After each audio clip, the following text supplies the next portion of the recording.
Hello, pizza boy. Let me just get my Oh, forgive me. I'll wear more clothing. So, sorry about that one.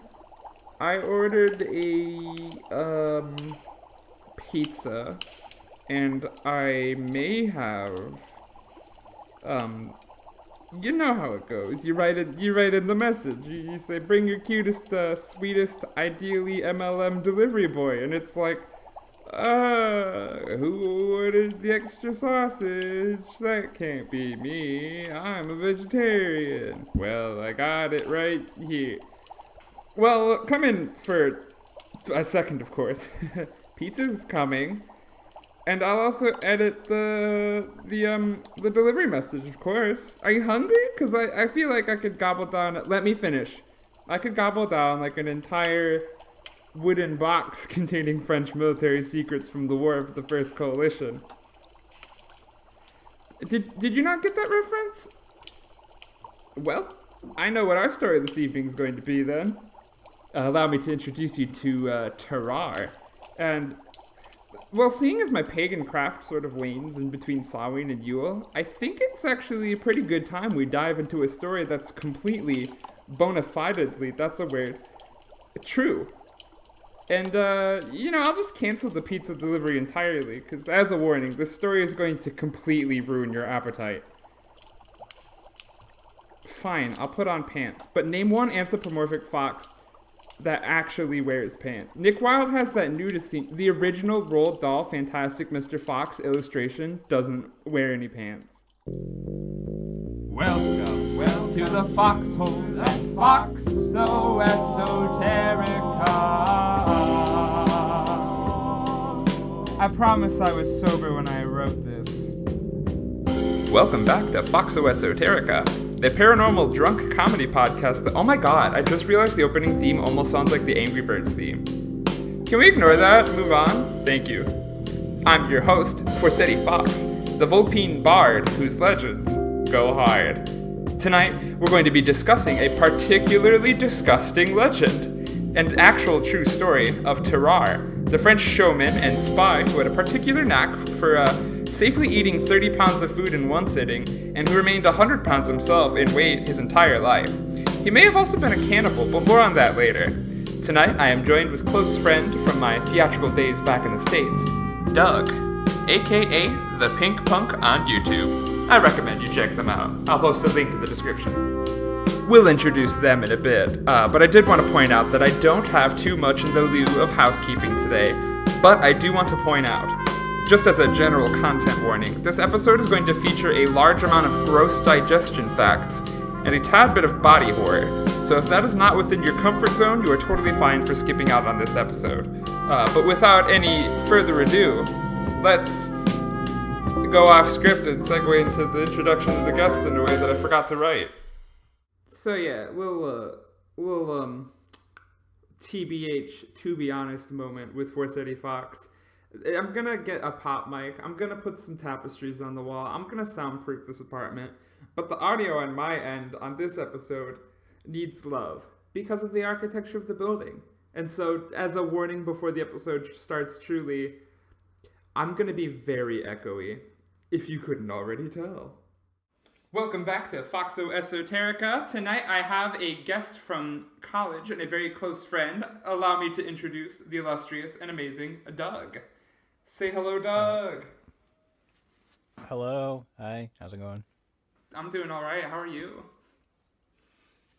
I'm doing pretty good. I'm drinking Mike's Hard, and I'm having an everything bagel, so I am in the vibe zone. I don't think I've seen a Mike's Hard over here. They don't have those in Germany. I think actually, though, like malt beverages don't exist, but Germany does this thing where they mix lemonade and beer, and they call it Radler. And that's as close as it gets. And it's actually really refreshing. I thought it'd be vile, but it's refreshing. Well, I mean, you are in, like, the motherland of beer, so it makes sense, like, the beer there tastes really good. Oh, yeah. But, like, I'm always, like, nervous because the beer will... Like, it's got a strong beer flavor, and then it's like, here's the beer in lemonade. Here's the beer in Coke. And then I get nervous, but then I enjoy it anyway. I'm already on a tangent. Anything you want to say about yourself? Do a little self-introduction. Tell us about your vibe. Well, I like puns. I love the color pink. I hate self-introductions, from writing them for theater to putting them on dating apps. It feels weird selling yourself. So, that's me. I'm just happy to be here. Hope everyone watching, I guess listening, is having a good one. And you just made me realize that I have to make a new introduction every episode, and every time I do it, I'm like, I can't. This is the last ounce of creative juices I have to introduce this without using the same script twice. But yeah, introductions are hard. No, I'm happy to be here. I hope this is going to be a lot of fun. And honestly, I'm just a dude making his way through life, as crazy as it is. Trying to be kind and doing a little bit better than I did the day before. That's about it. I don't really know much else to say about myself. That's totally cool. Doug and I were friends from college who were in the same theater program, and I am a very big fan of their work. I'll have a plug thing later, but you have a YouTube channel also, don't you? Do you not? Oh yeah, I guess I could have talked about that. Yes. So my YouTube channel is called ThePinkPunk. I do video essays. I've done one, and I'm working on a second, and I have a bunch of other more amorphous ideas kind of floating in like the ether that is my head. Are you in a mood to spoil it, or are you keeping it under wraps for now? Well, so my next one is going to be examining the idea of the needs of the many versus the needs of the few through the lens of two coming of age stories that at first glance don't seem like they're dealing with that issue in particular. Those stories being the anime movie Weathering with You and the video game Life is Strange. Okay, I'm familiar with the latter, not the former. Yeah, so Weathering with You is a film basically about a young man in Tokyo who he flees he runs away from home because he's not satisfied with life, and he runs into a girl in Tokyo who can control the weather, and Tokyo has been under like a deluge of rain, and so she can stop the rain, and basically they try to capitalize on it, but problems arise. I don't want to spoil it. It's a very, very well made and heartfelt film. And then for those of you who don't know, Life is Strange is a game that came out in 2015 following teenager Max Caulfield, who discovers one day that she has time powers when she saves her childhood best friend Chloe Price from getting shot in a bathroom. And from there they try to unravel a mystery in their quiet, sleepy hometown, only to discover that there are going to be a lot more consequences for Max and Chloe than they first thought. And both of those stories are very near and dear to me. And I found this weird resonance within both of them that I vibed with. And I want to use them as a bouncing off point to talk about the needs of the many versus the needs of the few, and how oftentimes that argument is used to justify horrible things done to, people, and that it's very easy to feel like we are that many instead of being the few, and just kind of trying to break down that like binary and stuff. And it's a little hard to articulate because I'm still, drafting it and stuff. But that's something I hope to have done within, hopefully by December. I think it's a very interesting project. Did you want to talk about your first video at all? Yeah, briefly. I don't want us to get too sidetracked. But I made a video essay on Hadestown, examining it as a piece of modern day mythology. Not just in the fact that it's a show that is based off of a myth, and you're adapting it to be current to the time. Because Hadestown is an adaptation of Orpheus and Eurydice, while also heavily featuring the mythology of Hades and Persephone. But also how like it it's not just that. It's the fact that it is a musical that functions in the same way that myths did in the past. Like, the myth of Hades and Persephone was an explanation for where do the seasons come from. And it's because, Demeter has separation anxiety. And that modern day, Hades Town, this adaptation, is trying to examine, why is the world the way it is? Why are the seasons out of whack? Why is capitalism a thing?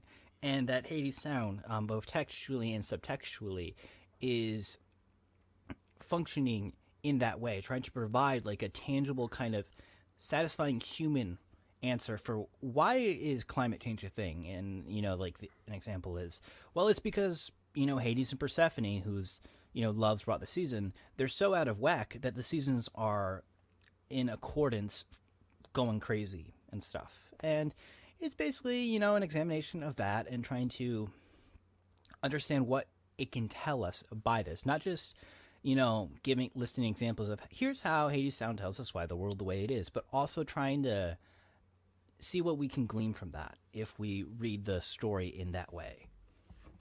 I can dig it. I'd say that like I haven't watched the video, but I have, and I can vet it, and it is an extraordinary piece, and I think you do a very thorough job of this conceptual analysis. You do a really nice job with it. Well, thank you very much. But enough about me. Let's get to this Esoteric entirely stuff. Different thing. Mm-hmm. Usually before I start each episode, I like to ask my new guests to the show 4 different questions about their relationship to the paranormal and etc. Some of them may verge on like discomfort territory, so if any of these questions are uncomfortable for you, feel free to skip out on them. That's totally cool. Okay. The first question, though. Do you believe in ghosts, aliens, or anything else considered unexplained and paranormal? Yes, I do. Yes! I always have skeptics on the podcast. This is a rare treat. Oh, boy. Woohoo!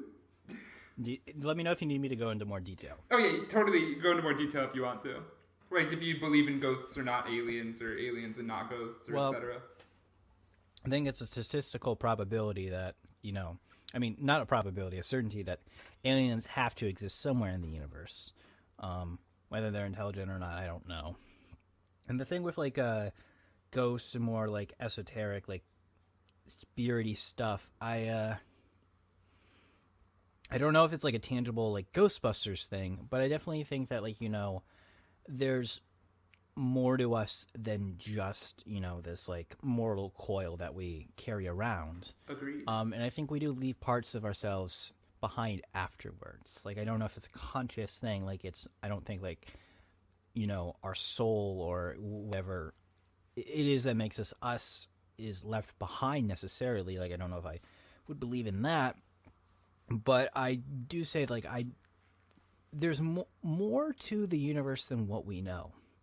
Like, maybe the scientific explanation for ghosts is nothing like what we think about it and stuff, but I don't, like, I know enough to say that I don't know enough about things. Like, there's no way I can say for certainty, like, oh, there's no way there can be, like, ghosts or spirits or something, because you can't disprove something like that 100%. Like, I don't go out of my, way to worry about ghosts or anything, or think, oh god, there's a ghost there, but just like, I'm open to the possibility. I think the world's a little bit more fun that way. For sure. That is exactly how I operate, except for I think I've seen ghosts. So now I'm biased. But yeah, that's an excellent answer, and I appreciate it. The second question I have, do you have any experiences with any of these things? And if so, would you care to share them at all? I can't really say that I do, unfortunately. But, yeah, I've lived a very normal, well, definitely haven't lived a normal life, but I haven't had anything that's really, like, turned me into, like, a true believer, per se. But at the same time, I haven't had anything that's made me completely disbelieve. But no, I haven't had any experiences that I can think of. That's fair.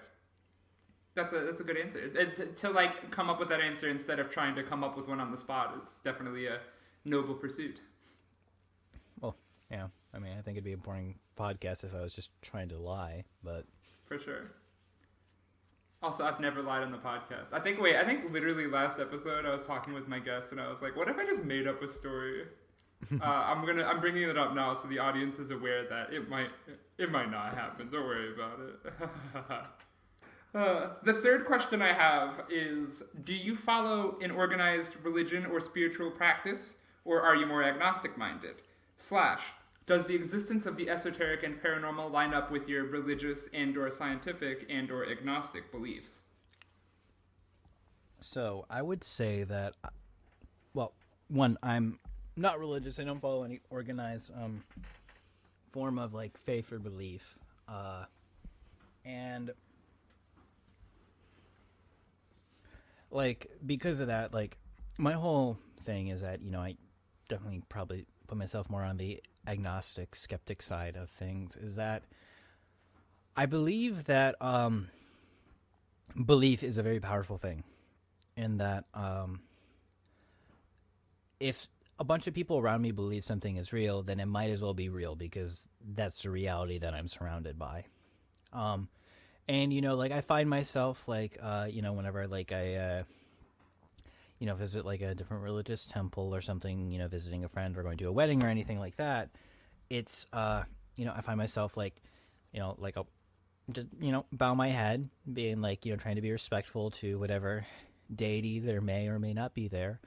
But, and, like, I believe that if there is anything out there, that, like, being an asshole to it is not the way to go. So as it, like, pertains to, like, ghosts and spirits and anything like that, I'm not going to be, like, the guy in the movie screaming, oh, yeah, ghosts aren't real, fuck you, ghosts, come and get me, and then, get got, because you never know. And, but, yeah, no, the idea of, like, there being things out there, like, it's definitely not something where it's, like, I will, like, try to hold on to my rationality at all costs, being like, no, ghosts aren't real, ghosts aren't real, and then just, like, when all evidence is to the contrary. Because it kind of goes with, like, what I was saying earlier. It's that, like, I don't know enough to say if there is or isn't. And also, it doesn't affect my daily life all that much if there is something there, For sure. I think that definitely makes sense. I think I'm a weird person in as much as, like, I always try to go out, like, I'm not going to believe in something at point blank, but if something is out there, I'm going to put a lot of effort into trying to find it myself. But I will say this. To operate believe. Like, I want to believe that there is something else out there that's weird, that we haven't figured everything out, that we haven't discovered all the truths of the universe, that there is more mystery and wonder there than what we see in our day-to-day lives. For sure. I like that answer. The fourth and final question in the introduction, though, to move on ahead, is something we kind of already answered a little bit already, but do you have anything you want to plug? Just my YouTube channel, if you want to check that out. That means a lot to me. Like, comment, subscribe, all that fun stuff that we have to say to get people to see our stuff. I have a Patreon connected to it. Still trying to figure all that stuff out, but if you want to throw money my way, I won't say no. I'll totally put your name that way, but I don't think I figured it out either. But, that's about it for plugging and stuff. Like, there's a link to some of my socials if you want to keep up to date on what I say, but I don't really say anything. I'm definitely trying to take more of a break from social media. Hasn't been working out, but it is what it is. So, that's my stuff to plug. Wonderful. Thank you for the introduction. That'll just about wrap up the introductory bit. The episode tonight is going to be derived from the encyclopedic collection, The People Are Strange reference, which I do believe I've only ever used once before. And the potion brewed this evening is different from most, because tonight I am doing wine. I think I always do craft beers And one time I did a cocktail. But welcome to the wine episode, everybody. Last episode I drank something disgusting, so now I'm having fun with a wine from France, which sounds fancy, but France is next door, so this was €3. I have a... yeah, it's so funny. I think, like, Californian wines are now expensive. Wow. It's bonkers. But this one is the Cabernet Sauvignon Grenache combo. I don't speak French. Suvier Traditionnel, and now it's in German. Trocken, which is German for dry, from 2020 by Pays Doch. And it's really good. I've had a little bit of it so far. It's a dry... I'm not a wine taster, so this is going to be a great bit. But it's definitely dry, but on a light side. Like, it has the opposite of whatever a full body is, while still being dry, and it's very delightful. I think it's a nice airy red, which is uncommon for when I get wine. Recommend it. Yeah, I heard online somewhere that most wine tasters don't know what they're saying. They just came up with words, and everyone just kept like going along with it, like an entire like industry of imposter syndrome. Oh yeah, I don't know what a tannin is. It's a fun word. Neither do I. I think actually the German word for tannin is on the back of this bottle, but that doesn't help. So should I introduce my drink or? Yeah, introduce it. Well, I think I already did, but I am drinking a Mike's Hard Lemonade. So, yes. And you can get a 6-pack of these for like $10, I think. Not very boozy, but you still get a little kick, a little upswing, and it's lemonade. I remember those. So. I don't think I'm a big fan of malt beverages. I'm not a White Claw person whatsoever, but I can go hard with a Mike's Hard. I cannot stand White Claw. I can't stand seltzer. It's either. Too much for me. I've only had one good seltzer, and I think it was good because it was also like with juice, and so it had a flavor that wasn't medicinal. Mm-hmm. Yeah, I really do like mixed drinks the most, and my favorite mixed drink is when I will never be able to know what it was because I was already 2 shots in. I went to a Buffalo Wild Wings with a bunch of friends as part of like a pub crawl for my 21st birthday. Was I there? And no, this was with friends from home. Gotcha. Where I grew up, We and it was like a local area all the time in college. This was the one like down by where I live. And like we pre-gamed. I had 2 double shots before I left. I didn't want that, but I did. And then when we get there, I'm already kind of like boozed up, and I can't like looking at the menu was too tough for me. And so I'm like, I'm gonna go to the bathroom, and then like everyone else had ordered their drinks and stuff, and then like the waitress came up and it's like, hey, bartender found out it's your birthday. This is on the house. I'm like, ooh, it's pink, it's pretty. And then I tasted like the best watermelon drink in my life. Like, I don't know what its name was. I couldn't ask. I forgot to ask. And then it's just like, and then like when I went back to B-Dubs a couple weeks later, it's like no one knew what I was talking about, and I'm like, what? It was like the best thing in the world. Where is it? What do you do to it? Sadly, I don't think I know the beverage. I'm not a mixologist, and I do know a handful of things, but I don't think I'm familiar with a watermelon-esque beverage. But that does sound delightful. Oh yeah, like the best booze doesn't taste like booze. I think I agree sometimes, but now that I'm in the place where beer just really tastes like beer, I like the taste of beer a lot. Yeah, it's one that I am not too fond of, but I can see the appeal. It's good to know your own taste palette. Everyone's taste buds are different, and mine are really accustomed to bitter fucking things. Well, it's one of those things that I never get with people is just like when I say like my preferences for food and they get so personally offended. It's like, like I don't like mac and cheese. I tell people that all the time and stuff just because it comes up organically.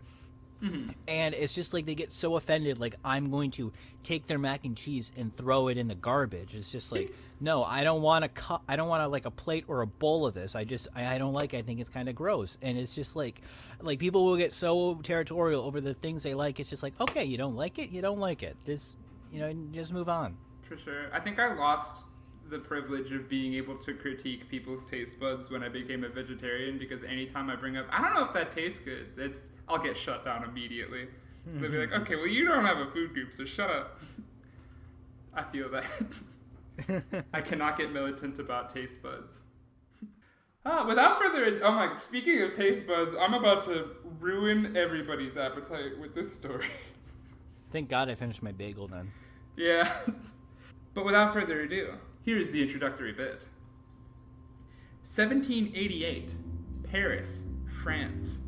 A street performer appears on stage, a scrawny-looking man, somewhere around 100 pounds, though with an oddly large, 4-inch wide mouth and almost no lips. He then proceeds to eat stones, wine corks, and a whole basket full of apples, basket including also in his appetite a quarter of an entire cow, and I'm so sorry, animal lovers, but live animals, like cats sometimes, and also eels, and crawdads, and snakes, and full-on birds, sometimes eating the eels without chewing at all. Allow me to introduce you to the very real, and arguably very tragic, Terrar, a French street performer turned soldier turned spy, turned, as some claim, cannibal?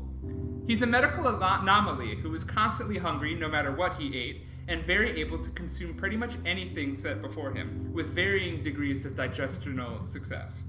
Though modern medicine has a good number of ideas as to what exactly went on with this man, we are still entirely uncertain as to how Tarrare ate so much as he did, while never weighing more than 100 pounds, despite being able to eat 30 pounds easy in one sitting. I did a little bit of a bamboozle. Most stories are ghost stories, but you're in for a real life story tonight, dog. Oh boy. It's a rare occurrence. I love talking about real stuff sometimes. Goody. Have you heard of Terrar before? No, I can't say I have. I always thought something weird and magical and legendary was going on with him, and then I did the research, and there was like, no, this really happened. There's no part of this that's fake, and I'm like, what? Because it doesn't feel possible. Mm-hmm. I mean, my initial vibe is just that, like, I definitely think he ate all of these things at one point, but maybe not all together, and that, like, it's just like the way that human beings are, like, things just got exaggerated to where, like, oh, he ate like a little tiny eel or a bird, and it just turned into, he just gulped the eel down, like, without chewing. Like, like stuff like that. But we'll see. That makes sense. I think there may be a counter argument in my notes coming along the lines as to why this is an incredibly valid, like, this story is very fact-checked in a way that is uncomfortable. Like, oh, but we'll get there. The sources for this story tonight, always rocking Wikipedia. One day I'm going to challenge myself and do a legend that doesn't have a Wikipedia page, but that's not today. Also, every time I go to Wikipedia, there's the ad where they want you to donate to Wikipedia, and I threw them $5. So if you're listening to this episode and you have $5 extra, I think Wikipedia needs help. But don't quote me.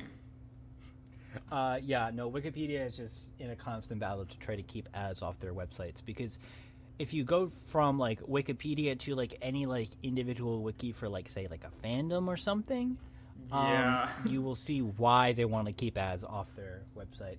For sure. Yeah, I think that is the nail on the head of the board that you hit with the hammer very accurately. Yep. Cool. That made sense. I'm going to go with it. Okay, cool. But yeah, donate to Wikipedia if you can. I love not having ads on it. Other things, though, I have other sources, I promise. Namely, The Two-Headed Boy and Other Medical Marvels, a book written by Jan Bondenson. Also, a series of excerpts from the 1819 London Medical and Physical Journal, namely written by the Dr. Percy Barron, who has an actual French name. But there is one passage specifically that I wanted to mention. as to like how a lot of the information, like we're talking about the validity of the information and how it was analyzed. The man Baron Percy spent a good like amount of time around Terrar for many different periods of Terrar's life and got a really good snapshot onto what was going on. Here is an excerpt from his writings. At the end of this time, he saw Terrar at the civil hospital in Versailles, where he was perishing in a tabid state. Parentheses, spoilers, Terrar dies. Parentheses. This disease had put a stop to his gluttonous appetite. He at length died in a state of consumption, and worn out by a purulent and fetid diarrhea, which announced a general suppuration of the viscera of the abdominal cavity. His body, as soon as he was dead, became prey to a horrible corruption. The entrails were putrefied, confounded together, and immersed in pus. The liver was excessively large, void of consistence, and in protrusent state. The gallbladder was of considerable magnitude, the stomach in a lax state, and, having ulcerated patches dispersed about it, covered almost the whole of the abdominal region. The stench of the body was so insupportable that Mr. Tessier, chief surgeon at the hospital, could not carry his investigation to any further extent. Oh my god, I read all that drunk. I think I made one mistake. Woo! I would say, like, now that it's like, okay, yeah, obviously he died, and it makes sense why he died from it, because when you think about it, you know, part of the reason why human beings seem to have such limited appetites and why, you know, we cook stuff and all that's everything is because, like, we need a very specific set of nutrients. And that, like, the reason why you don't eat the whole animal is because there are parts of animals that are very toxic and that after a while it builds up in you. Like, I think I remember in my health class, the professor was like, yeah, like, potassium, really good for you. Polar bears, like, I think it was like a kidney or something, has so much potassium in it that if you ate it, you would die. Like, it's just I think like, I've heard about that before. Yeah, and just like stuff like that, where it's like, you know, like there's a reason why we're very particular about the animal products that we do eat, and that, like, you know, after thousands of generations of human evolution, well, we only digest some things, not others. Oh yeah, and there's like no going back to it now that we're at this point in evolution where the things we eat we are comfortable eating, and if we expand beyond that, it's gonna, like, to go back would hurt and or maim people. Well, yeah, because, like, I think the best way to describe is kind of like running, like, you know, iOS 1 on, like, your new iPhone, just because it's like, you know, and obviously, like, you can emulate things, so it's not the best analogy, but just the idea of, like, you know, there's all these old our bodies are built for this new shit that, like, you know, evolution has prepared for us, and trying to go back to that is, like, extremely hard. And, like, obviously there are exceptions with humans. We are remarkably weird, but, like, you know, it's kind of making sense. Yes, but it kind of makes sense how it would catch up with somebody, and that, like, even if externally it seems like they're fine, because I'm pretty sure, like, the performance circuit wasn't very kind to people, let alone someone with his condition back then. That, you know, like, people aren't going to be really paying attention to it. But internally, it must have been awful. Like, you know, now that I'm actually thinking about it, I'm getting a little sicky. Just it's the eel thing. It's the eel thing that's getting to me. I'm like, just. I'll not bring up eels again. Yeah. No. We're fine. Let's move on. Let's not gross out the audience any further. Of course. The other sources, because I did a lot on this. I did a lot of research for this one. Props to me. I put an effort in this podcast, baby. We got The Medical Mystery of Terrar, a cannibalistic French spy, an article written by Chris Levin on Ripley's Believe It or Not's website. And oh my god, I forgot about all the spy shit. Like, I was just like, oh yeah, this guy eats weird, but yeah, no, I forgot. Apparently, he's a spy. Oh yeah, that's a very interesting event in Terrar's life. Keep that in your mind, because it's a pivotal one. Okay. The last article is a bizarre story of an 18th century Frenchman who ate a quarter of a cow daily and never gained weight. An article written by Catherine Ellen Foley on Quartz, a website that I don't know anything about. Alrighty, so let's bada bing bada boom get chronological with it. Start the story at the very beginning. It's a very good place to start with Terrar's early life. Little is known about Terrar's childhood, besides the fact that he was maybe born in 1772, but he was definitely born in the countryside surrounding the city of Lyon. Sort of in southern France, but like not that southern if you don't know where it is. Like it's southeast of Paris by a good deal. Nobody knows Terrar's actual name nor family name, and it is speculated that Terrar is a nickname / stage name. The phrase "bon bon Tarrare" means, ooh, that's a big explosion, in French. But then we get into a little bit of an etymological chicken and egg situation where did the name of this phrase come first or Terrar's name? We just know it means inflation, getting really big, and that's probably a study in etymology that'll bore the audience by a small degree. Yeah, it's a weird one, for sure. For sure. Most of what is claimed about Terrar's childhood is what the man told the doctor, Baron Percy, who I talked about a bunch, and who he'd hang out with a bunch later in life, and who did a bulk of the writing for this case. Anecdote time, though.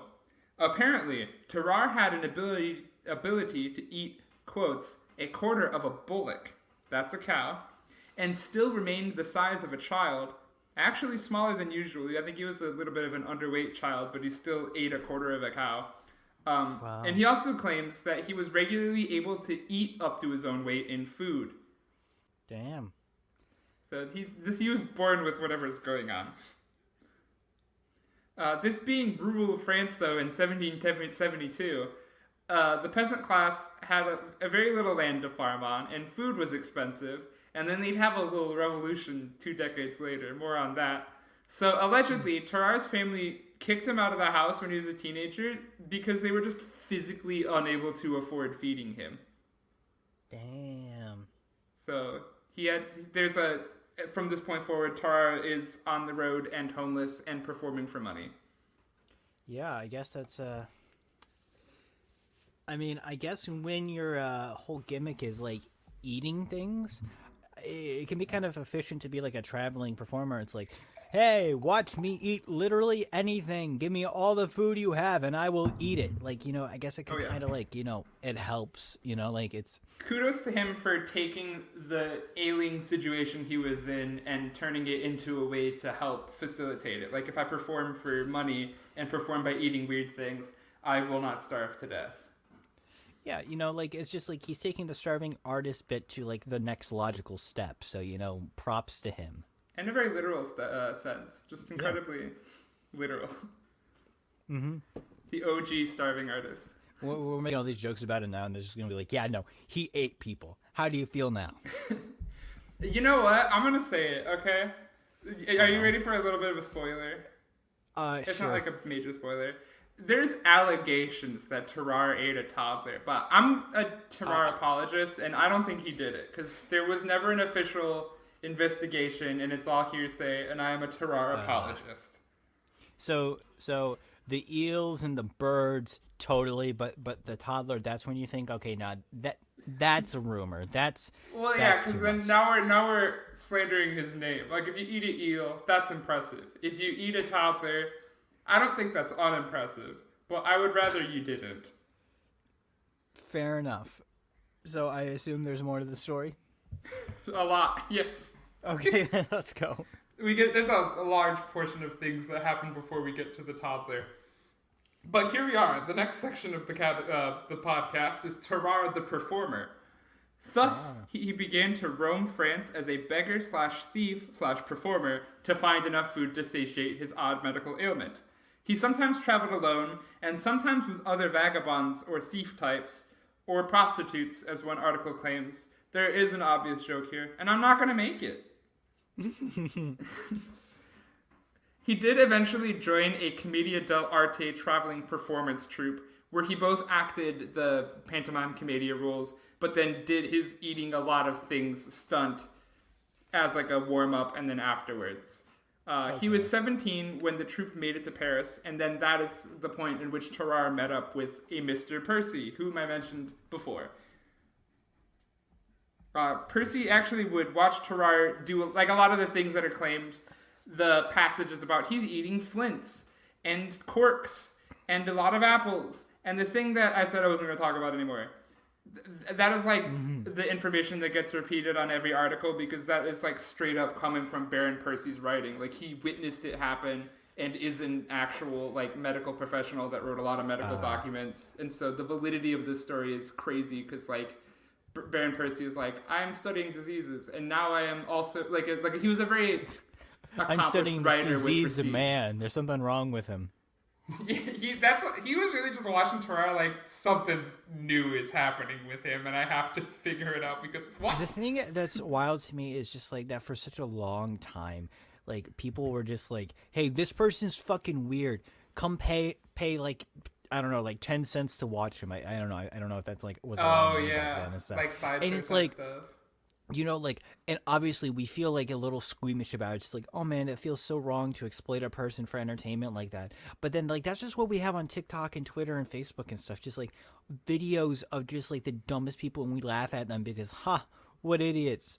And it's just like, you know, it's so simple. Like, we think we're better than people from the past, but then it's just like, if you bring that up, it's just like, no, it's different. It's different laughing at people on TikTok because they put it out there and stuff. And it's like, well, this guy put his eating thing out there too. Like, that's why I'm a Terrar apologist, because he had the autonomy to perform himself, while others would exploit this and get paid for it. Terrar was like, you know what, I'm going to step up, I'm going to perform, and I'm going to get the benefit from deciding to do this myself. I don't need a manager. I can self-book myself. Yeah, this man has no agent, and he will get a career in espionage, as you will find out.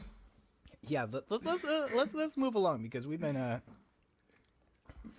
stopping every time there's edge play a little with the bit. espionage. This is when like I was talking about. I think I wrote this note twice, like a brilliant man. But this is what I was talking about, with the majority of the things that Terrar is claimed to have eaten is coming from Percy's writing. He definitely ate more. Like, I think there's a medical condition known as pica, where like people have like an innate desire to eat the inedible. A lot of times it manifests with people eating, like, I'm eating paper, or I'm eating pencil shavings or stuff. And a lot of what Terrar is doing is eating the inedible. And so, like, I don't think pica was a diagnosis at that point in history whatsoever, but I think Percy was like, I think something along the lines of a desire to eat the inedible is what is going on with Terrar. And that's important for, like, the conclusions, but we are getting to espionage, I promise. Okay. Things that I haven't yet mentioned, though, include one time when Terrar had to go to the Hôtel du Hospital because it was a rare moment in Terrar's life when he couldn't pass stuff digestively. Fun fact, I don't think he ever was, like, constipated or anything. He had a fairly normal, like, gastrointestinal thing going on, to not be really colorful.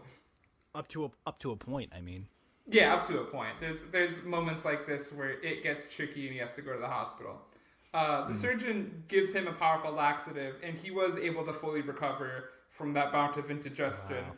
And then, as payment, Terrar was like, I could show off my abilities. I could eat your pocket watch if you want, and, like, pass it harm-free. And the surgeon was like, you can eat my pocket watch if you want, but I don't want you to I'm going to cut it out of your stomach first.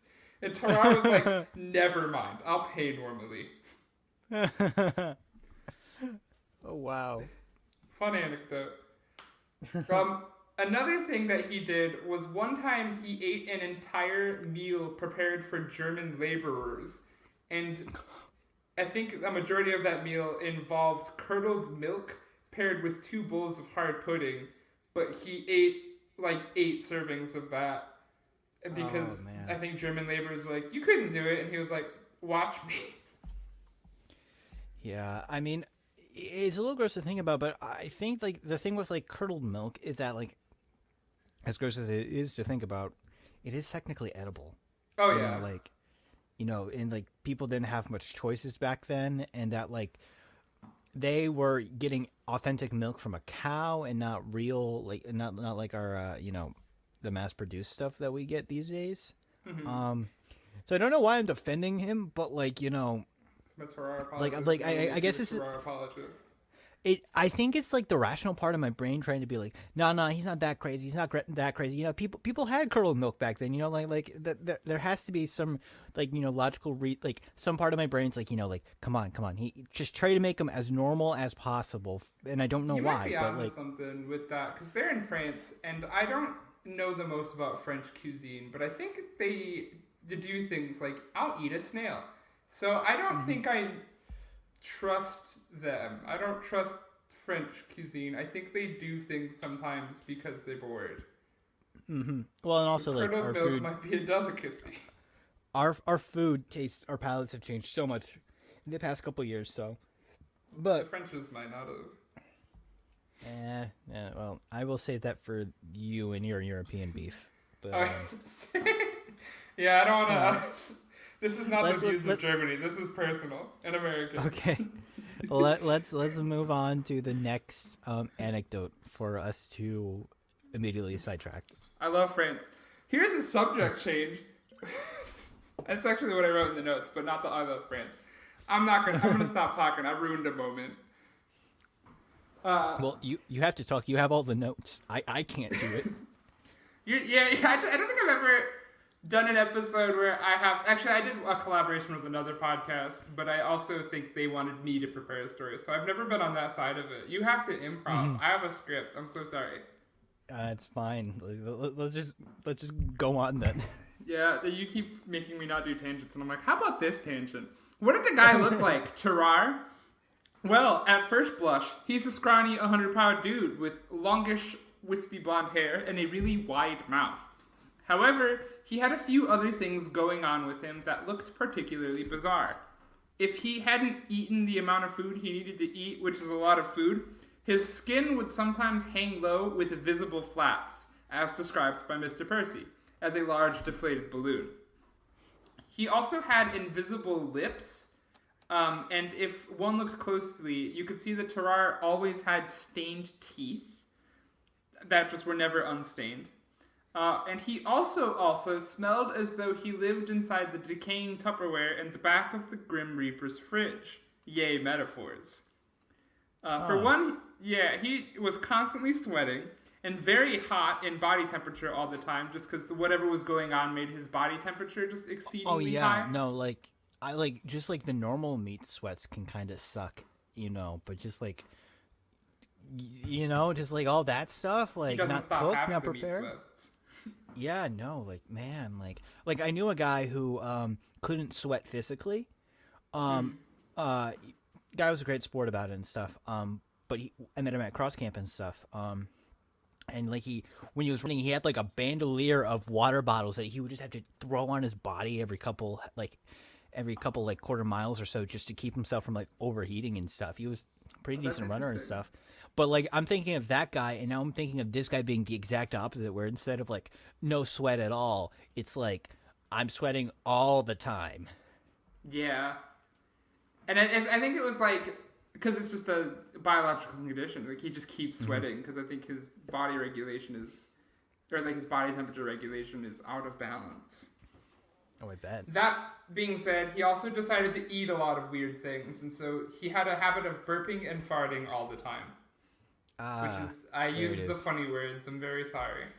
It is claimed by Dr. Baron Percy that one could see his stench as a visible vapor. Okay, and that no one could bear to stand even within 20 paces of him.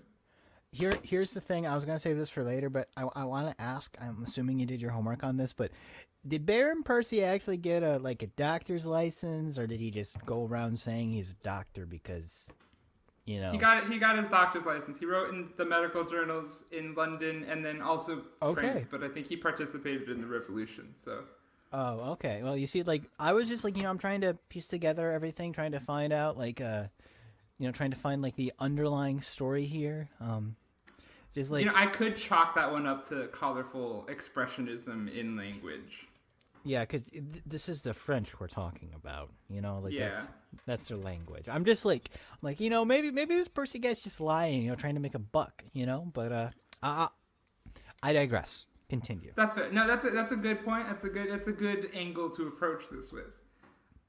He is a reputable doctor for sure. Like, I think he definitely has a license, or whatever constituted as a license back then in France. But, yeah, that could be a metaphor. Actually, I do have a Baron Percy quote from his journal, which states that he, brackets, Terrar, brackets, was subject to a flux from the bowels, and his dejections were fetid beyond all comprehension. So he's a little poetic. Yeah, a little. Would I be wrong to say, like, maybe could we move on from the fart stuff now? Yes. Also, what is the next part? Yeah, now we're getting into War Arc. Now is a good time to talk about how, like, Terrar probably wasn't doing this on purpose. He was just definitely a really poor guy in pre-revolution France in the peasant class who couldn't bathe. Yeah. And also had to, like, eat a lot in order to not starve. And so, like, if he's going to smell weird, he is. That makes sense. It's not his fault. Yeah, no, that's a good point. Because, like, I don't know if you mentioned the time period or not. Like, I think you did, but, like, you just, like, mentioned a revolution. I'm like, that doesn't narrow things down because this is Europe. But, like... The revolution. The French one. The French Revolution. Okay, yeah. Like, the straight-up one. Mm-hmm. It's actually... 3, 2, 1 going on right now in the story. So, yeah, it's like he was actually performing in the decade before the revolution happened. Yeah, I could just imagine that. It's just like, you know, like he gets a message from one of his friends, I guess, like a letter back then. She's like, "Hey man, I got you your big break. You're gonna perform in front of the King of France. Gonna do it in the Bastille, you know? It's gonna be so cool." And then, you know, he just shows up the day of, and it's just like, oh shit, it's a riot. I was gonna say gulp, but in this case, he would not have been able to gulp. Well, no, he would, because that was his thing. He just gulped. Oh yeah, for sure. Yeah. All right, fun with puns. Let's go. So now it's History Corner. We're gonna talk about the French Revolution for a sec. The French Revolution was going on during Terrar's teenage years. And no one in any document states that he participated in it, but he probably did because he will get involved with the War of the First Coalition, which is the subsequent following up to the revolution. So it is very safe to say that Terrar was pro-revolution at this point in time. What am I not say? Honestly, he was probably just worried about his own problems. If he did, though, he would literally eat the rich to a whole new level. Yes. He could weaponize his ability against the aristocracy. Like French Revolution X-Men style, and it's just this guy who can just eat everything. I think if anybody is an X-Men, this guy is in the roster of a top 10. But nobody documents him doing any like activity within the revolution itself, because I think it was going on while he was still like performing and keeping himself fed. I don't think he focused on beheading anybody because he had to eat and stuff. But by the time the War of the First Coalition rolled around, Terrar definitely got involved. What is the War of the First Coalition? I actually didn't know the full details before this. Do you know any of the details on it? Does it include Napoleon? No, it's the one that's before Napoleon. Nah, not really. I don't think it's the name of it, but I think Napoleon did like the Second Coalition or something like that. Okay. This is all the Wikipedia talking through me and a little bit of a skimming so we can get a background. So anything I say could be wrong. I wish Zuma were here because Zuma knows a lot about history. And I know slightly less. My fiance in the other room, and I hope he's not hearing me be wrong. War First Coalition, though. It's not a revolutionary war. I don't know her. This is an American joke because we don't know any European wars.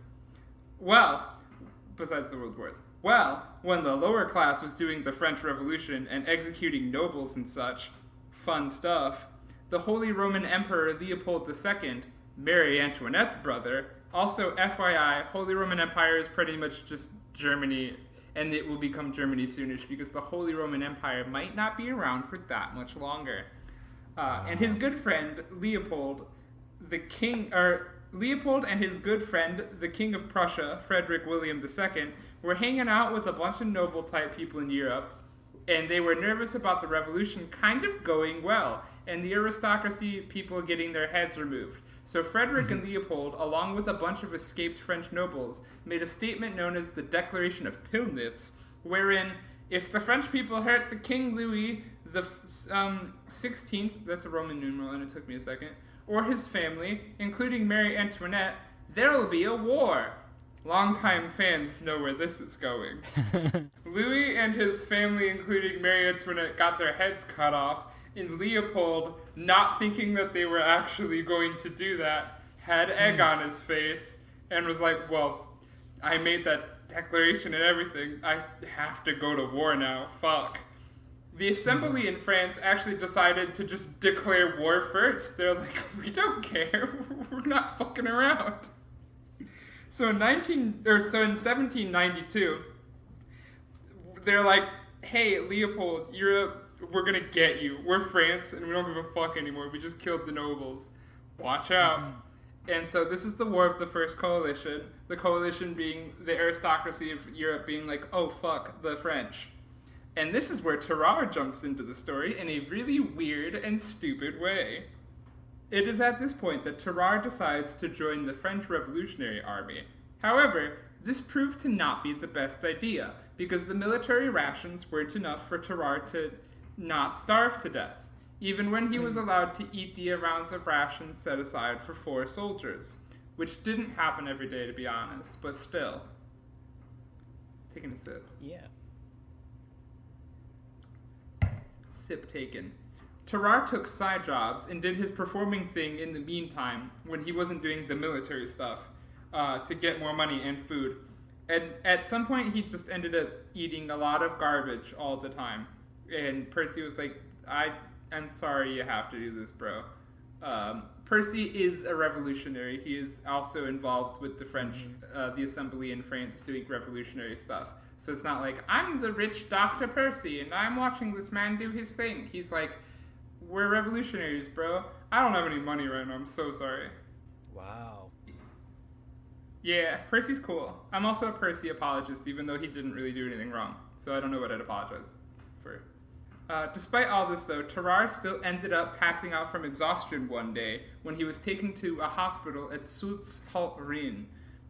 Probably, I don't know what that is. Oh, wait, Rhine. Oh, that's probably the Rhine.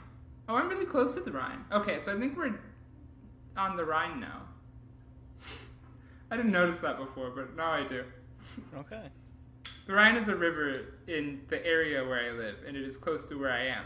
And I drove over it I didn't drive, a couple days ago. So the Rhine. Fun fact, though, some sources claim that this is where Dr. Baron Percy and Terrar started hanging out, but it's the most minor point of contention that some articles get wrong, and I don't really care. Okay. I've been doing a lot of talking. Do you have anything you wanted to add at all? No. I mean, it's, I'm invested. I want to kind of see what happens next. I want to see, like, one of the things with, like, spies is just, like, espionage is just, like, there's a lot of glamour to it, but sometimes people are just like, yeah, I was a spy. Didn't fucking do anything. It was just there undercover. Is an interesting word for the way that this blends. Well, yeah, like, my French teacher back in high school, he's explaining how, like, when he traveled abroad in France, to study and stuff, he's like, yeah, no, it's really fun talking to people who were alive during World War II because everyone either said, like, oh, I was out of the country, or I was part of the resistance. Like, no one ever wants to admit, like, they were just, like, living during, like, the regime and stuff. But it's just, like, the idea of, like, oh, yeah, everyone was in the fucking resistance just doing nothing. I wonder if he did do something, and it's just, like, if he did anything. Like, I'm not saying, like, I'm not gonna try to, like, spit on his valor or anything. I'm just saying, like, I wonder if, like, he was one of the spies who actually got to do something. So for sure. You'll get the answer to that question. Worry not. Percy also is... This is so boring. Percy is not an English dude, though. His real name is Pierre-Francois Percy, and then he would be, I'm Baron Percy, when he publishes stuff in London. So that's what's up with that. For months while in Tarrare in a state of exhaustion, Terrar would test the limits of his eating for Percy, who was studying him, and then eat a lot of the same stuff that I mentioned before. However, Percy and another doctor, Dr. Courville, along with the General Alexandre de Beauharnois, whose name I got wrong, I know, were like, I have an idea. It was an incredibly stupid idea. They wanted Terrar to act as a spy for the French, sneaking messages across enemy lines that he'd put in a wooden box and then swallow, and then pass normally. They wanted to double check that this worked, though, so before they enacted the plan, they actually tested the process with a piece of blank paper where they put it in a wooden box, and then Terrar ate the box, and voila, he passed it normally. And that was the only thing they'd ever need to train Terrar in espionage-wise. Either way, Terrar agreed, especially when they paid him with 30 pounds of raw bull meat, which he ate in one sitting out of a wheelbarrow. Wow. He doesn't stop eating. He has to deal with this every day, and I'm so sorry. He was working... Oh, sorry. Oh, no, I'm just saying I feel for the guy. That has to be rough. Just I wondered, did he enjoy the food, or was it just oh man, I'm a monster. I gotta scarf it all down, or else I'm gonna die right now. I'm pretty sure the latter. Yeah, I wonder if he enjoyed it. I don't think he ever enjoyed eating food. I think he just always ate it to not feel miserable, and that's why he ended up getting comfortable eating weird things and also garbage. Man, that's rough. Yeah, I'm a Terrar apologist, if I haven't mentioned. This might be the first time I've mentioned it. Maybe. With that, though, he was working with the Army of the Rhine, because I swear to God, I can't do an episode without bringing up Germany. I know the story's French, and it's increasing the odds of me talking about Germany with it being next door, but still, weird shit does not stop happening in the Rhineland. Well, we mentioned Germany a little bit just in regards to where you lived, but we went an hour without saying anything in regards to the story, so, be proud of that. His first mission involved him bringing a message from Beauharnois. I'm going to spell it Beauharnais, so nobody get mad at me in the comments. To a captive French colonel who was a prisoner of war, but I also couldn't find his name. However, the air quotes Holy Roman, the German, town of Landau is where Terrar was immediately captured because he didn't speak German and also smelled horrible and also looked the way he did, which is to say lots of skin flaps and a weird mouth. And he only spoke French, and they were like, wait a second, that's a spy. And he was caught immediately. The soldiers stripped him, interrogated him, and brought him before a General Zugli, Prussian military officer. Despite torture and imprisonment, though, Terrar was able to hold off on ratting out the French plans for a very long time, for 24 hours of torture / imprisonment. He did eventually break and explain the whole weird fucking plan. And Zugli, he was like, I ate a wooden box, it has a message. And the Prussian guy was like, all right, I guess we're gonna chain you to the latrine and then get the box and see what's in it. The wooden box was soon passed, and then they opened it and read it, and it turns out that the French general, Beauharnais, wrote nothing important in the message. The only contents of the message were hey, we're trying this new thing with the message sending, where we have this guy eat it, write back if it works. And also maybe share military plans if you found anything. Love ya. There's no important information whatsoever in the note. They were just let's see if it works. And it didn't. And it didn't work in the most appropriate way. Just in the literal belly of the beast. It's it's just if there's any place for it not to work, it's just in enemy hands. Yeah, and Terrar didn't even know. They fucking bamboozled him, which is gross. He's just oh yeah, no, I'm gonna hold on. I'm gonna eat it, and I'm not gonna shit for the motherland. And then they get it out of him, and it's hey, did you get my text? Exactly. Hey, did you get my text? Let me know. This is the pinnacle of Terrar's experience of fucking bullshit. That's why this is like why I'm a Terrar apologist, because he just has to constantly deal with stuff and not stop dealing with things. Yeah. Including this. Yeah, seems so. To tiptoe a little bit into the darker side of territory, Zugli was really mad and then almost executed him via a hanging, or as some sources claim, they were doing a mock execution, which is an interrogation technique where you pretend to execute somebody so they say stuff. Sources are unclear on that, but there's definitely a degree where this dude was torturing Terrar because he was really mad that he didn't have any information. But Terrar didn't die. He was like, fine, I accept what happened, and he was returned to the French. I mean, he could eat the rope. Like, that's not outside the realm of possibility for him, is it? No, it is not, and he could digest it too. Yeah, like, that's the thing. It's just like, we tried killing him, but he's just eating everything we give him. He's like Katamari Damacy. I guess. Like, instead of rolling it into a ball, it's just eating everything.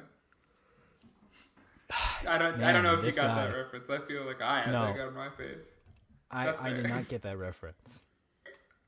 Katamari Damacy fans out in the comments, illuminate your love with words of kindness. I'm not sober. I apologize. Though, are you ready? I'm ready to move forward. Did you have anything you wanted to add? Please. We've lingered enough. I gotcha. At this point, Terrar didn't want to be in the military anymore because that was horrifying. And so they let him retire because it was a hassle to feed him, but also because this is a traumatized man and his friends are in positions of power. So like, all right, Terrar, you're chill. Bada bing, bada boom. Get yourself in a hospital. And thus begins the hospital arc, where Baron Percy and Terrar try to cure whatever's going on, or at least, in the very least, try to figure it out. Also, This is in the 1790s, so you can probably easily guess how this is going to go. Did they try to do the leeches thing, and then he ate the leeches? No, but actually, they might have. They didn't write about it though. That doesn't sound out of the realm of possibilities. Yeah, just sorry, sir, we gave him the leeches, but they're just gone, and you just hear a loud gulp in the other room, Oh, the blood's back in me. So sorry, doctor. Some of the cures involved laudanum, aka opium. Oh. The use of acids and tobacco, but not the drug, wine vinegar, and tobacco pills. I don't know why they thought that'd work. And a lot of articles say, and then they tried to feed him soft-boiled eggs, that would help. It didn't. That was just something the doctors were like, I have an idea. Soft-boiled eggs. That'll stop this whole thing. Anyway, at some point they tried to give him a controlled diet where they did not let him eat a lot, and that worked the worst. He immediately got desperate because he was starving. And so he went around wandering the hospital, gross content alert, in terms of eating things that might be in a hospital. Are you prepared? Let's go. Cool. He started desperately wandering around the hospital and drinking the excess of patients' blood, and then sometimes eating dead patients' body parts because that was the only thing in the trash at the point in time. Wow. He was also spotted at one time fighting with stray dogs behind a slaughterhouse. That was kind of in the vicinity because he was like, I'm going to try to not eat people anymore. That's gross. But this is he's at a desperate point because the doctors are like, bro, don't eat. We're controlled diet time. And it wasn't working. And Tara was like, I'm going to die. And then started eating whatever was in the vicinity. Yeah, I wonder if this was now this is giving a lot of benefit, a lot of benefit of the doubt to 1700s doctors. But I wonder if they were trying to figure out if hey, maybe this is just all in his head and that he doesn't need to eat as much as he is. But he just, caved because your brain is, the brain and the, tummy weren't communicating and stuff, because I wonder if that's what they were doing, because, if it was just oh yeah, he's just going to feel like he's starving, but he's not actually starving, that'd be something different. But I bet that was the thought process behind their decision, but I also think a lot of records show that, like, Terrar was definitely showing physical signs of malnourishment whenever he wasn't able to eat. It is to be noted that the Dr. Baron Percy was working at the hospital at the time, but this wasn't the hospital he worked at, so he was, like, often visiting and being like, hey guys, here's what you gotta do, watch out. And the doctors were like, I'm not gonna do that, because I'm also a Dr. Baron Percy apologist. However, the straw that broke the camel's back and made the hospital kick Terrar out of said hospital was one time when an unnamed 14-month-old toddler disappeared from the hospital and nobody did an investigation. They're all like, you know what happened? Terrar ate him. And then they kicked him out without investigating, because I'm a Terrar apologist. Nobody really found out anything. No body was found, just the toddler disappeared. And then they're like, Terrar ate him. And bada bing, bada boom, Terrar is chased out of the hospital, and everybody, including the Dr. Baron Percy, loses track of him for 4 years. Wow. The missing years. Yep. Eating his way across Europe. Just eating his way across Europe, just like a little Pac-Man thing, just like munch. Just like, I can picture. I feel like, but like he was just straight up was AFK for like 4 years, and that who knows what happened at that point. That's a lot of time. Okay, the last arc of the story approaches, though, if you're ready for it. Oh, the climax. Oh yeah, and so Terrar was chased out of the hospital by hospital staff, and everyone lost track of him for 4 years. I wrote that twice because I'm good at note taking. It is to be noted, however, that Percy thought Terrar was innocent at least, because I am a Percy apologist. He definitely always advocated for him and was like, we should find that dude, holy shit. And everybody in the hospital was like, no, he ate a toddler. And so, for 4 years, nobody was able to keep track of his whereabouts until 1798, when Terrar would end up in a hospital in Versailles under the care of a Dr. Tessier. Tessier contacted Percy, knowing that Percy was on the lookout for this dude with an enormous appetite, and Percy arrived immediately to check up on his longtime patient. But Terrar wasn't in the hospital for a gastronomical ailment this time. He had tuberculosis, though it did cause him a deal of consumption. And so the aforementioned medical article happened, and it wasn't his intestinal things that killed him. It was just straight up tuberculosis. And then after he passed away, the accumulation of his medical ailment made his corpse not the most pleasant thing in the whole world. Yeah. So I guess I was wrong. It wasn't the fact that his body just couldn't digest all the shit he had. He just had tuberculosis. Yeah, that's why I saved it to the end for a little bit. One last bamboozle. Terrar just ate everything, and it was fine. And then he got tuberculosis. That being said, the articles do refer to it as the consumption, which is casual vernacular back in the day for tuberculosis, because nobody called it that at that point. And so there's like an 85% chance that he had tuberculosis instead of just any disease. But this is the actual medical professional we're talking about who has dealt with this disease and knows what's going on. It's just a cosmic pun then. Just like, the guy who was known for consumption died of the consumption disease. Oh my... You made the joke, and I appreciate that, because I wouldn't have if you didn't, because that was really good. That's what I'm here for. You're a brilliant guest, and I appreciate you. So is that the end of the story? That is the end of Terrar's life. I do have conclusions and conclusionary notes, but yeah, that's the story of Terrar. Any takeaways at all before we get to conclusions? I mean, I feel bad for him and stuff, and it's just like... That's all I wanted. Yeah, that's the thing, is that, you hear these stories about people, living back then and stuff, and it's it's a very, there's, this, kind of human ideal of, nostalgia of just, oh, man, people back in the day, things were simpler and stuff, and it's there were, there are things that, we've gained in the past, couple centuries that we could probably do away because they're not very good for us, but, it's just a reminder of just shit was awful, and that as bad as things are, the solution isn't to go backwards. It's just to keep the good things and make sure they're available to everyone and not make them exclusive and stuff. It's just it's wild because it's in our modern day. I'm sure there are people who have similar conditions who are able to kind of cope with it a little bit better, just because there's a degree more accessibility, and things aren't as accessible in our world as they should be. But at least it's here, if you wanted to if he really needed to eat, he could get a Big Mac for a couple bucks and be fine.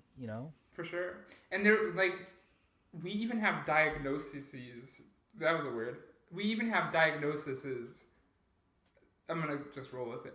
These days, we are able to diagnose whatever is going on, and back then they weren't. And that is half the battle. Understanding what's going on is going to allow you to treat it. And just, there's manifold, nobody knows how to treat Terrar's condition. And also, there's a degree of classism going on where nobody's really feeling all that compelled to deal with Terrar's condition.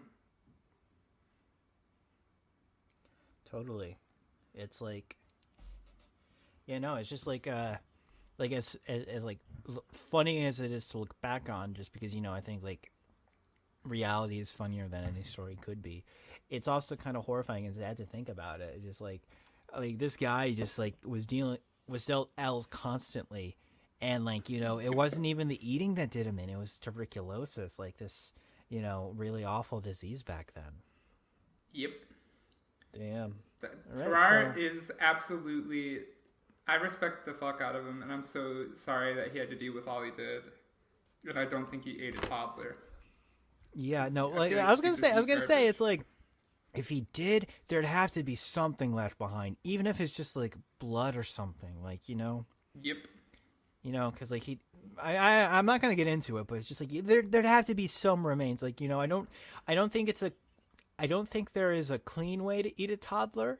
I don't know anything about it, but I'm just there'd have to be some evidence of it, Yep, and it is important to note that I don't think Baron Percy wrote about the toddler whatsoever. I feel once you know somebody for 10 plus years, you know somebody. You probably can, if you have had a conversation with somebody for the span of a decade, you can probably gauge whether or not they are capable of eating a toddler.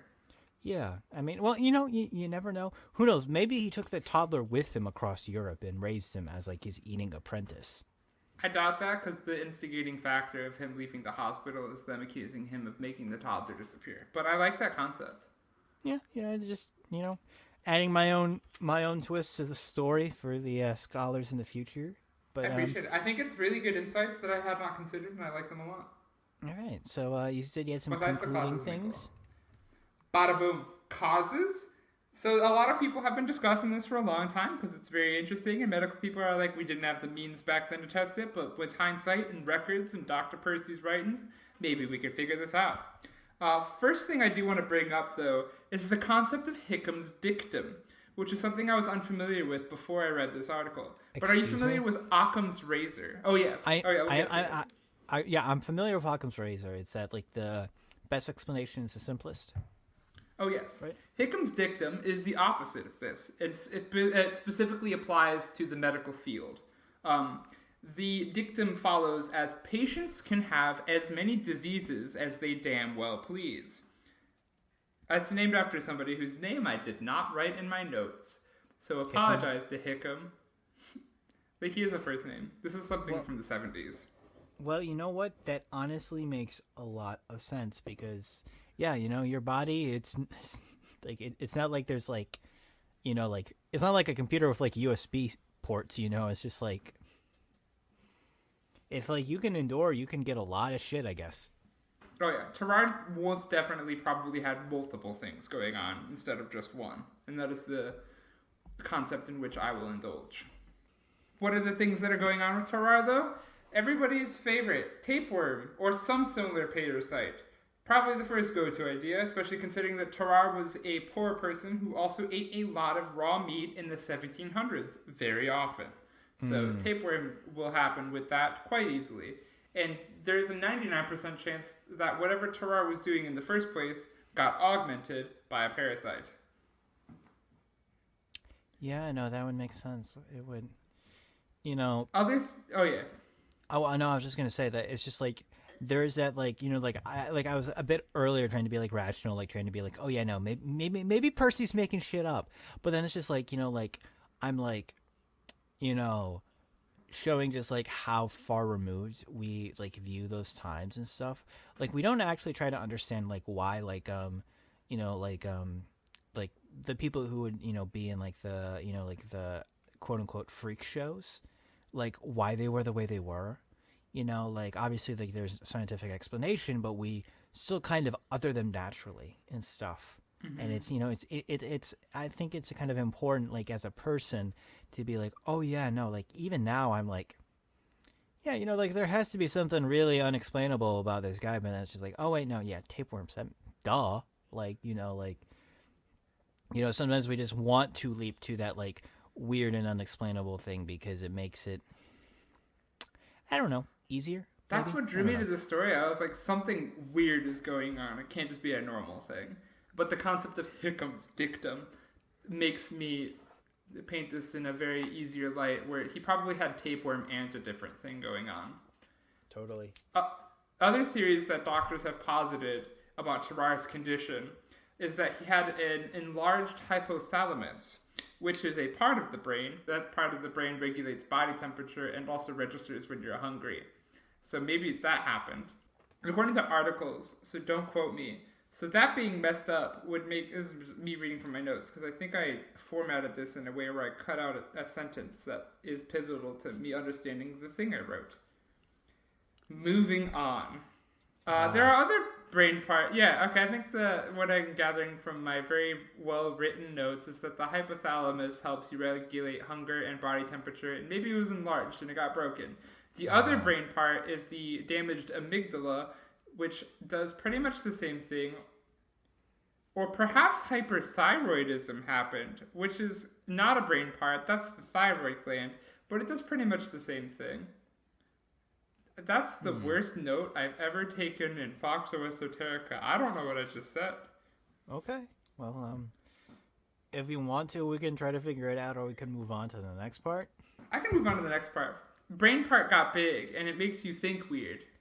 Yeah, no, like I was picking up what you're putting down, and it's like there's might have been something wrong in like the, like when we think about like brain problems, we think like thinking wise, but just not the fact that like the brain does more than just like our thoughts and consciousness. Is just like also telling like our body what to do, and it's listening to what the body's telling it. So yeah, I do believe that there could be a degree of mental, like thinking about hunger instead of like actually having a malnutrition thing going on. And so maybe it was a combination of like the mental thinking you're hungry with an actual parasite making you hungrier and like feeding into that a bit, which makes sense. Oh my god, my notes get worse. Verbatim time. I googled it actually, and the first link from the Cleveland Clinic gave me this answer. Hyperthyroidism, also called overactive thyroid, is a condition where your thyroid makes and releases high levels of thyroid hormone. In case you wanted to hear the word thyroid 70 times instead of any other word.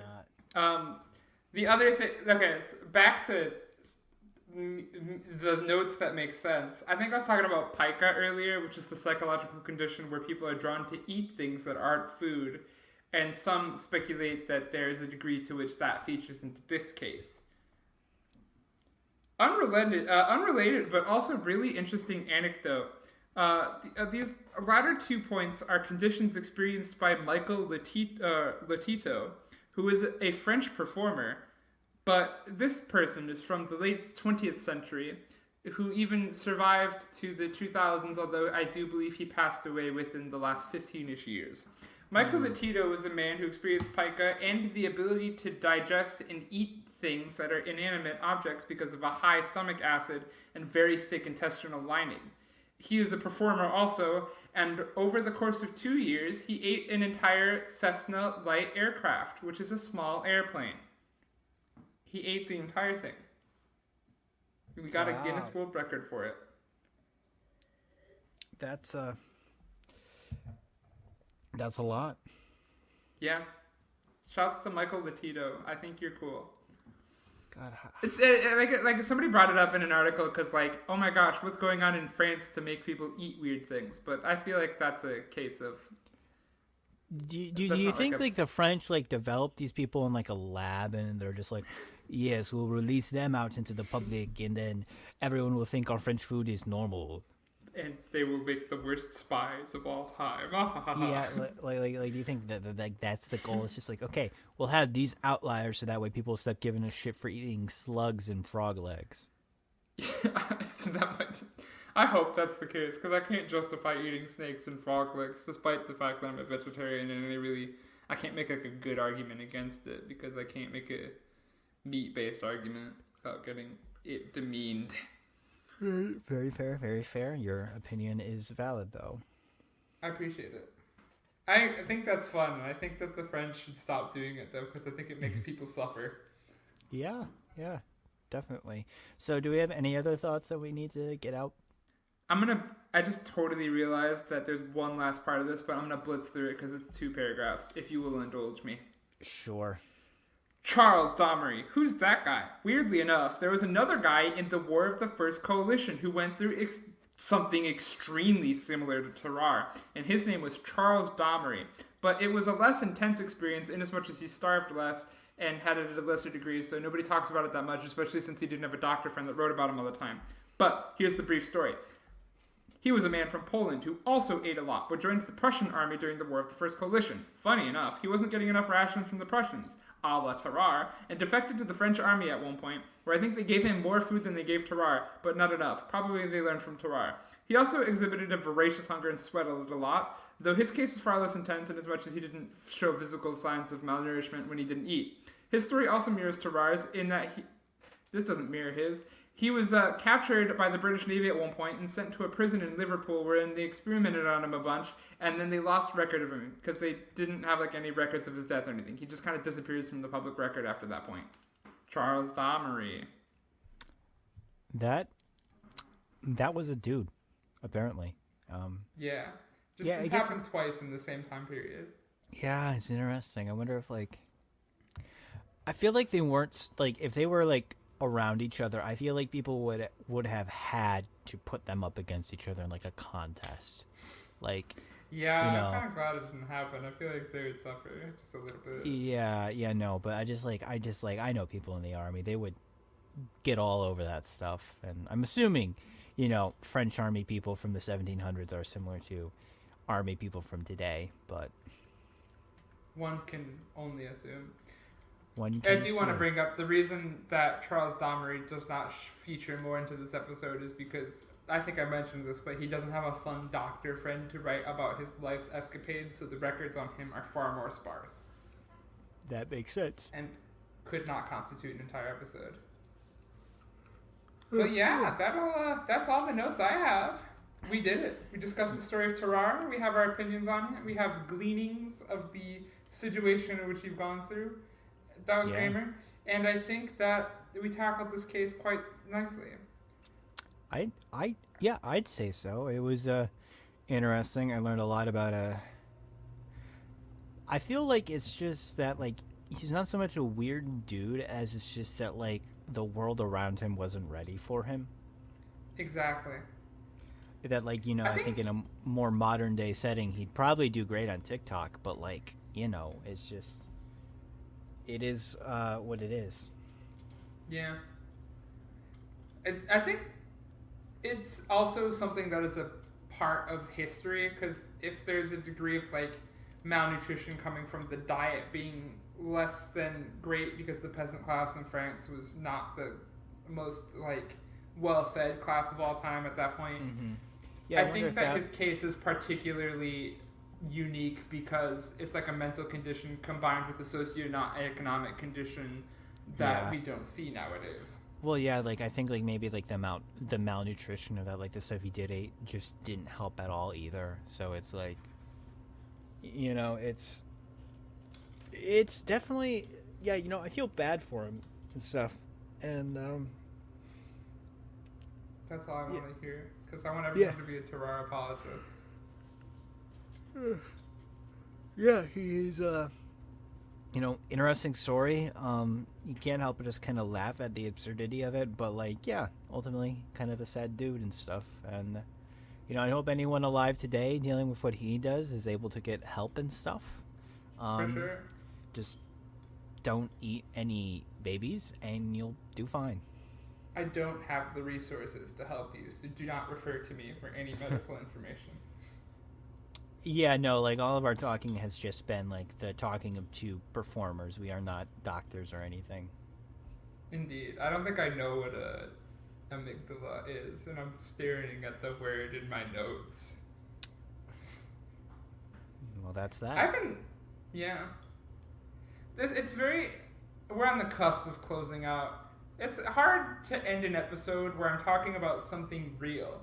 Because usually if I'm talking about something that might not be real, like a ghost, who's to say, because ghosts could be real, there's a degree of discussion. It's is it real? Did this happen? What's fake about it? Bada bing, bada boom. But Terrar's case happened, and is tragic, and we sit with it, and we're like, I'm glad we've prevented it from happening henceforth, but wow, history involves people suffering quite virulently, and it is a sense of tragedy that is real, and having people go through tragedy that is real is a very sad thing. Yeah. I'm not sober. That was not insightful. Please don't say that was insightful. Oh, no. But it's just it's that thing to think about. It's here's somebody's story and it ended badly. And that's how it is for, a lot of things in history. And it's just it's a weird thing to kind of end off on because when it's a mystery, it's ooh, who knows? But when you have a definitive endpoint like this, it's just kind of yeah, man, that was sad. Yeah. There's things to learn from it. But yeah, totally. I hope everybody listening to this episode is a Tarrare apologist now, and he didn't eat a toddler. He just didn't. And if you think he ate a toddler, then why are you listening to this podcast? Go home. Stop being on my Patreon or eat your money. That's a lie. Yeah. That'll do it for this episode of Foxxo Esoterica. I have not checked the time in a hot second, but this is an hour 30, and that is totally a fantastic amount of time. Yeah. This was a lot of fun. So, do we do an outro or anything? The outro is pre-recorded, and I actually did it earlier today, so we're good. We can just bullshit our way to a horrible segue if you want. I honestly don't know. I mean, just thanks for having me. I had fun. My name has been Doug. It was a pleasant time. All things considered. Doug. Yeah, you never know. You never know. I don't think I know what my name is sometimes because it's Forseti Fox. But some of these guests be like, "Hey, Aaron, what's up?" Anyway, yeah, we did it. We did the episode. Cool. Thank you so much for being on the podcast. You were an absolutely phenomenal host, and I totally appreciate your insights and your banter. And it has been an absolutely lovely evening. Thank you. I enjoyed being here. Thanks for having me. For sure. You're totally welcome onto the podcast at any point in the future, if it is in your vibe. Although I like to probably space it out a little bit, so it might be a sec, because I think I have a backlog of 3 people. For sure. Yeah, just let me know when you need me, and I'll figure something out. For sure. Round of applause, everybody, to Doug, a wonderful guest. I can hear you, I promise. Oh my god, no, I can't make that joke. I made the joke in the outro. Not sober. We did it. We did the podcast. We did it. That'll just about wrap up this episode of Foxxo Esoterica. I apologize for ruining any dinner plans this evening. I imagine people's appetites in the audience are not quite there. I'm going to skip the review corner for this episode, inasmuch as there aren't really any locales that directly relate to this story, and it would be an immense cop-out if I did a review corner on, say, the Eiffel Tower or some big, well-known French architectural thing. The Eiffel Tower didn't even exist yet. Visit France, though. I imagine you'd enjoy yourself. I've never been. With that, though, I'd like to close out this episode of Foxxo Esoterica. It's quite fun to have pulled off doing 2 episodes in a month, and I hope that I can keep this momentum going. Thanks once again to Doug, aka ThePinkPunk. As I mentioned before, I will link their YouTube and Patreon, next to my Patreon, but give them a round of applause. Go on, I promise we can both hear it. You can find Foxxo Esoterica on Anchor, Breaker, Google Podcasts, Pocket Cast, Radio Public, Spotify, and YouTube. You can also follow me on Twitter at FORSETIFOX, and you can support Foxxo Esoterica on Patreon and Coffee at Forseti Fox for both. Thanks again to Sun El Chiquito, artist on Twitter, for the podcast artwork, and sleep tight, everyone. Don't let Terrar bite. Or, consume you whole.